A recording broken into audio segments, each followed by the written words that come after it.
Hello बच्चों, let us read this question. This question says, which substance serves as a reducing agent in the following reaction? 14H plus Cr2O7 minus plus 3Ni converting to 2Cr3 plus 7H2O plus 3Ni2 plus. और हमारे options हैं option A H2O, option B H plus, option C Ni, option D Cr2O7 minus. So इस question में हमसे कहा गया है इनमें से हमारे पास कौन सी species as a reducing agent act करती है इन दी फॉलोइंग रिएक्शन. सो इस क्वेश्चन को सॉल्व करने के लिए हमें जो की कॉन्सेप्ट रिक्वायर्ड है वो है concept of oxidation and reduction. अब अगर हम देखें तो हमारे पास यहाँ पे जो रिएक्शन गिवन है वो है 14H plus Cr2O7 minus plus 3Ni converting to 2Cr3 plus 7H2O plus 3Ni2 plus.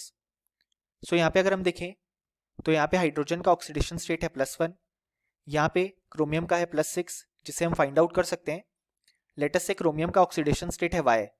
सो हम लिख सकते हैं 2Y minus 14 is equal to -2.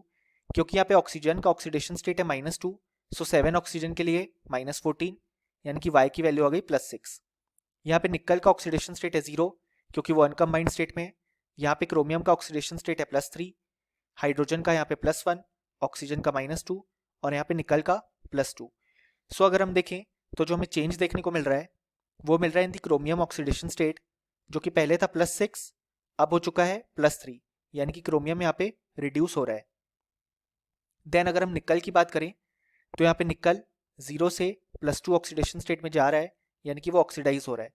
बाकी किसी भी सब्सटेंस के ऑक्सीडेशन स्टेट में हमें चेंज देखने को नहीं मिल रहा है. सो यहाँ पे हमसे रिड्यूसिंग एजेंट पूछा गया है. अब रिड्यूसिंग एजेंट ऐसी स्पीशीज होती है जो हमारे पास खुद ऑक्सीडाइज होती है और सामने वाली स्पीशीज रिड्यूस होती है. यानी कि यहाँ पे निकल जो है वो as a reducing agent act करेगा और chromium as an oxidising agent act करेगा. क्योंकि यहाँ पे क्रोमियम खुद रिड्यूस हो रहा है यानी कि वो ऑक्सीडाइजिंग एजेंट की तरह एक्ट करेगा और सामने वाली स्पीशीज को ऑक्सीडाइज करेगा. और निकल खुद ऑक्सीडाइज हो रहा है तो वो as a reducing agent act करेगा. यानी कि हमारे पास जो करेक्ट आंसर हो जाएगा वो जाएगा ऑप्शन सी निकल, और option A, B and D incorrect हो जाएंगे. सो फाइनली हमें बोल सकते हैं कि इस क्वेश्चन का हमारे पास जो करेक्ट आंसर आया वो आया ऑप्शन सी.